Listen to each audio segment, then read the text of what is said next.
in going to athletic training school and in my personal life, I got hurt a lot, and I actually spent a lot of time with physical therapists. And I found the way that they help people was already similarly aligned with how I enjoyed helping people, and specifically working with athletes. So I really liked it in that aspect. And because I spent so much time there, I said, I could probably start doing this. Okay. So, what were some of your aha moments along your journey that inspired you to learn a little more about Campbell's DPT program? Yeah. And so, as I alluded to earlier, I was an athletic trainer. And one of the first places I went to physical therapy and where I worked, the first PT I worked with was a graduate of the very first Campbell class of DPT students.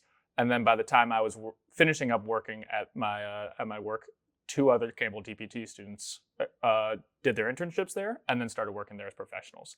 And so just seeing the quality of physical therapists they were, the way they empathized and interacted with their patients, and just the level of preparedness they had straight out of college, and the level of curiosity for the profession, but also creativity in their rehab programs was really exciting to me. And I was like, I know I kind of want to go to a place that emphasizes all those values, because there's something I hold dear to me. I'm definitely a learn by doer type person. And so just getting to learn by doing and moving and feeling, all the things, learning how to transfer patients, learning what feels right, learning what feels wrong.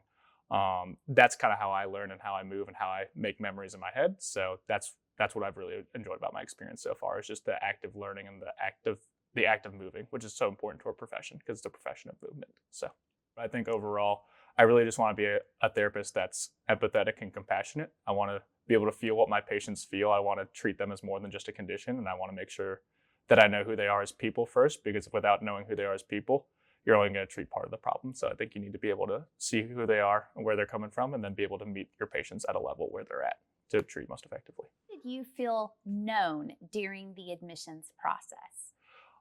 That's a great question. I think I definitely felt known because all the emails were addressed specifically to me. You could tell they weren't like some big, oh, I've sent this out to prospective students. Everything was addressed personally to me with personal links and things like that.